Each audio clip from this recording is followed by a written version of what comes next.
Listen up, get ready, I'm not gonna take no more. There's a revolution, a revelation going on in my soul. Buckle up, get ready, we're not gonna sit. Okay, all you citizens of the world, welcome back to Live from the Heartland for the week of January 17th. And our first guest is the one and only Kelly Cassidy, my state rep from the 14th District here in Illinois.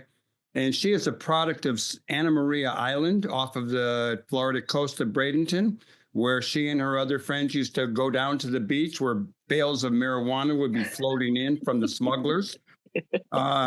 She ended up coming to Chicago and was a director for the National Organization of Women.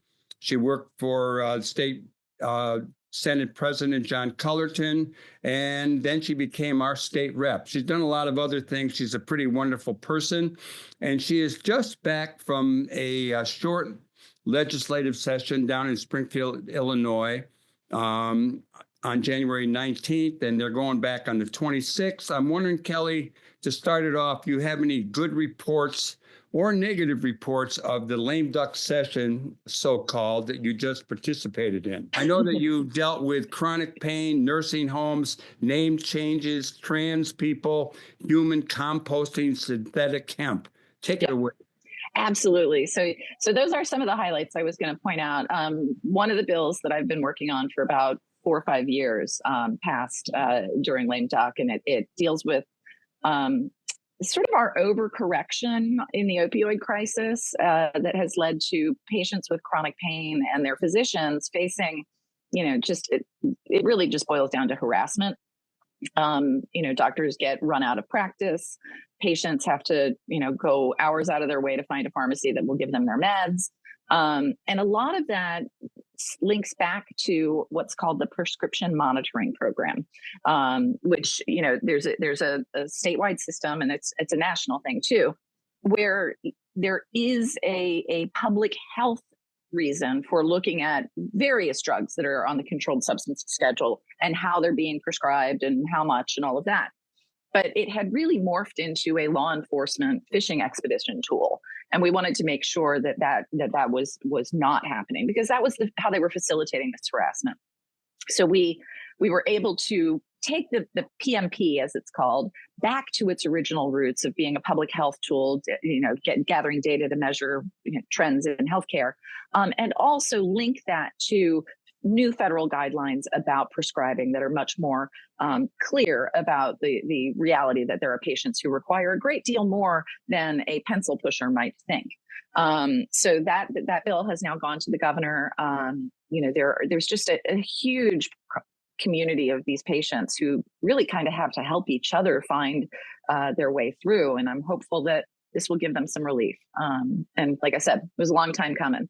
We passed a really good bill on nursing home retaliation tactics. And, here in our district, in our neighborhood, Michael, we really have probably the highest concentration of long-term care facilities in the state, in our district. And we hear from patients all the time who don't feel safe, who don't feel like they can speak up about their conditions.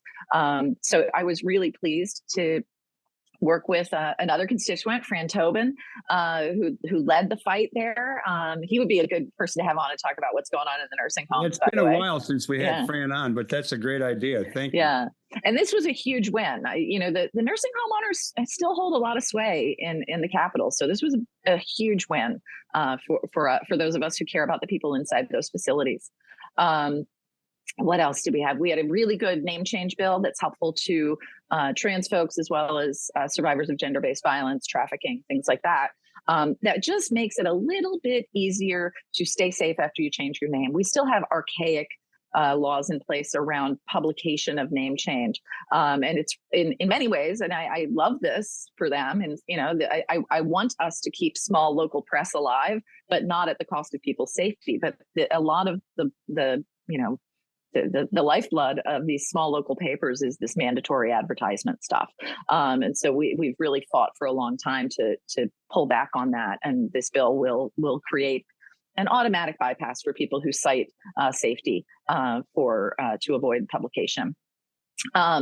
Hemp remains a thing that's just going to continue to boil in the chambers. We had lots of folks say that trying to regulate hemp-derived THC was a hasty effort. The reality is that 15 minutes after we passed the cannabis bill in 2019, we passed over the first bill regulating how we extract things from hemp that are for human consumption, regulating the level of THC that was allowed in these products, because we have such an intense regulatory and safety-based system around cannabis and THC derived from cannabis. This is now this massive loophole that has led to intoxicating products at gas stations that kids are buying and eating and going to the hospital because they're getting like a 500 milligram gummy and thinking it's just a piece of candy. Yeah. I never tried this synthetic hemp. I have no interest in altered, like the reason I like weed is because it's unadulterated. Well, let's talk a little bit briefly about weed in the state. I had a call from a friend who is supposed to get a license or has a license, and they're doing some growing, but he still has a lot of issues around the licensing. And he's African-American, and we hear a lot about, I've been into a couple of cannabis stores, and it's like going to a bank with a policeman there or a guard there. You can't smell it. You can't touch it. It's pretty backward. And I know we're getting a lot of competition from Michigan for those people who like to whip across the border over the Skyway. Any thoughts on the general hemp situation or the cannabis situation and its regulation? This whole thing has kind of caused a logjam on all of these things. So the desire to avoid regulation of these, synthetically derived substances has blocked all of the things that we've been trying to fix, both in the hemp space and in the cannabis space, because people just get to this point and there's no movement. Michigan, it's like a deli. There's still a lot of security to get in. I still believe in the security issues. Given that we've had people try to rent the place next door and like Ocean's 11 their way in, like that kind of stuff has happened. So I don't mind the level of security, but the issues around the sealed containers and all of that, that's archaic from the medical program where they had to be super, super prescriptive to get it passed. We had no votes to spare to pass it. But we have tried to make changes around some of those things, allowing for, continued curbside pickup, allowing patients to shop at any dispensary. Because right now there's only 60 medical dispensaries in the state. So there are people who might have an adult use dispensary right across the street from them, but they have to drive 50 miles to the closest medical dispensary. So putting that into place, relaxing some of that access stuff around like smell, touch, taste, putting into place easier ways for folks to access the loan funds, easier ways for folks to move within the industry. There are badging changes that need to happen so that people can more easily change employment from Rise Dispensary to Sway or whatever. They have to start all over. So there's a lot of stuff that's really getting gummed up by this, this extended debate over synthetic hemp derived products. I'm assuming that one of the reasons that legislators went along with legalizing marijuana in the state of Illinois had to do with taxes. And some people, for some, sure. Has it worked? Has it been profitable for the state? It has. I think that our taxes are too high. I argued pretty vehemently about how high they ended up being, and I actually said Michigan's right behind us, and they're just going to be weed billboards right next to the fireworks ones on the highway, and sure enough they are. And hey, I got a kid in school in Michigan. I buy over there all the time. That's good. Well, enjoy. Let's keep going here. Were there any, you've named a number of things you did in the so-called lame duck session. You have another session coming up, and I'm wondering what kind of bills might be coming up that would be appreciated by the more progressive sector of your constituency, and what are some of the more negative ones that you might have to challenge and fight off in Sure the thing. Trumpo era? Well, one bill that is really, really popular in the district that I had hoped would pass in lame duck and didn't was the natural organic reduction or human composting bill. The folks from the Cemetery Association who are being protectionist of their business model, which is kind of stupid because this actually helps cemeteries, have the ear of the Senate president who's believing the lies that they're telling about the law or the potential law. So we'll have to reintroduce it and try to find a way over, around, or through him. So I'm deeply frustrated by that one. And then if anybody wants to let the Senate president know how you feel about end of life options that are not environmentally friendly, his name is Don Harmon. Yeah, and we're supposed to like him because he's a little bit on our side, but we're not liking this. I got to confess, as a guy who is now 83 years old, I do drive through 2 cemeteries on a regular basis, just sort of contemplating the future. And I do like the idea of being composted. Absolutely. I would love to do it in my backyard. Well, that's not going to happen. But the compost that is produced in the facility could come to your yard. It's a lot, but you've got a big yard, so you could use it. The reality in the states that have natural organic reduction is that cemeteries are usually partners with these folks because they can build a memorial garden where the compost goes, where people can then visit that space and and know that their folks are remembered there. In an industry that is really running out of customers because there's not enough land to bury people and lots of people don't like being buried anymore. It seems foolish to cut off a possible new arm of business, but there they are. Okay, well, let's go to aging, more on the aging front. And while our mayor is not an older guy, there's a lot of criticism of him these days from progressives who helped to elect him. We have a very wonderful Congressperson, Jan Schakowsky, who is getting up there, and we have our Senator Dick Durbin. And I'm just wondering, what's your sense is on succession? Who might we want to see run? Are you interested in running? We have another good friend, your fellow Rep. Robin Gable, who is from the district to the north, who is the leader of the Illinois House of Representatives, and we don't know what her plans might be. So I'm just wondering if you have any thoughts on all this, because time flies and it won't be long where we're going to make some big changes, and you might be a part of some of them. So I'm pretty focused on the job I'm in right now, and I know that's like the classic political answer. But truly, as we walk into a session where, Illinois and Chicago in specific have been, it's been made very, very clear that any of the things the Trump administration does, they're going to start with us. So I genuinely am filtering all that out to stay focused.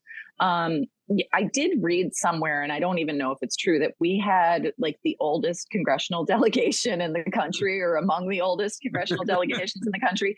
I do think that our next primary season is going to be a bit of a cluster. Think about, Jan succeeded Sid Yates, who was in for the better part of most people's lifetimes. 100 years.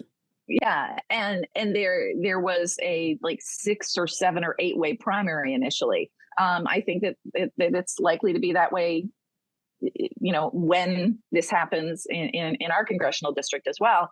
The number of people asking to sit down and talk to me about Dick Durbin's job when he hasn't even said whether or not he's running again is growing by the day.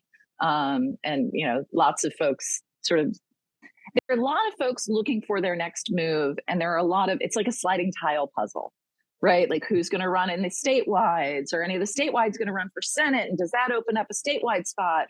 What's going to happen at the county level? This feels like one of those moments when there's going to be a big cascade of change. Do you think the trend in Illinois will continue to be electing progressives, or are we going to shift back? I mean, we didn't do as well in the recent presidential election as we have in the past, and in Chicago too, and in fact in cities across the country. So I'm just wondering where you think that we're headed. For a long time, it looked like the progressive agenda was on the horizon. It was rising. We certainly have a lot of progressives in our city council, in our state legislature. What do you think about where we're at on the balancing of left and right? Well, I think that this session is going to show us a lot, honestly. As we move into this new administration, I do see colleagues that appear to be obeying in advance. And I'm hopeful that we can stem that tide. We had a little bit of a moderate uprising in the spring, pushing it back against the budget. We almost failed to pass the budget. It was a little bit of a clown car experience because folks weren't prepared for that. So I think that ultimately we do have a progressive majority. I think, the speaker's use of this 60 Democratic vote rule before a bill will be allowed on the board is kind of testing that stuff right now. There is the progressive caucus in the House is big enough to prevent anybody from getting to 60. And that's great in some ways, right? It's great in that we prevent bad things from happening. It's not great in that it does not it doesn't force us to broaden our table or our view. And ultimately, we should be hearing folks with policy concerns. Like I always say to folks now, as we're talking, like people are like, oh, we went too far with, supporting trans people, and that's why we lost the election. No, it's not true. It's fundamentally untrue. We also, though, have to recognize that sometimes we are going to have to compromise, but that's on policies, not people. And that's got to be our line. Do we need to do more to make sure that some of our colleagues in more conservative districts can defend their records? Absolutely. We should have you back on to talk about how we do that. Yeah. And we have to figure it out on the fly, frankly. Let me throw this one last thing at you because we're about to run out of time.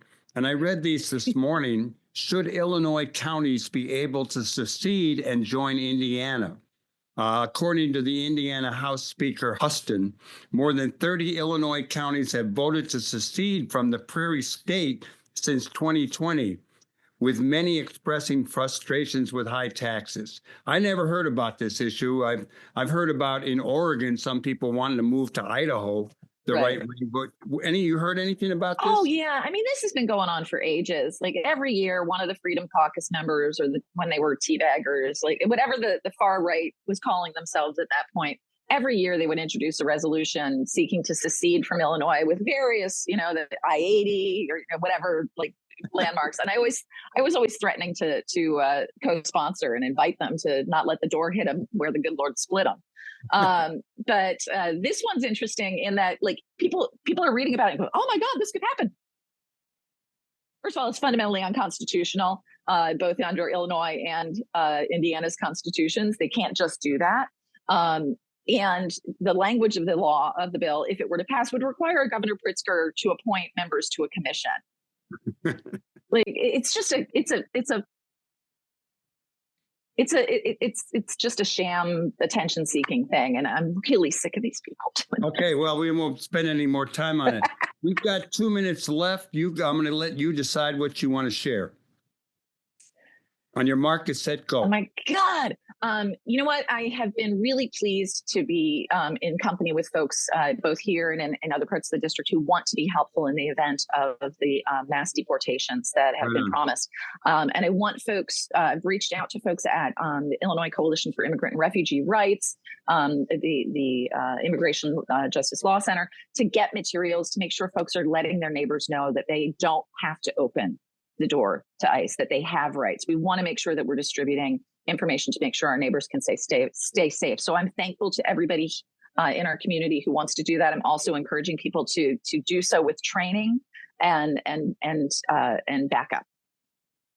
Here in Rogers Park, close to you and me, there is a Protect Rogers Park group that is back in action, and you could probably find more about them if you want to look online. Kelly Cassidy, they do have a Facebook page. Good. It's always good to talk to you, and it's better to see you. So look for seeing me real soon. And I want to thank you for coming on the show, and you'll get your own little copy of this interview. You can send it to all your constituents if you like it. Okay, everybody.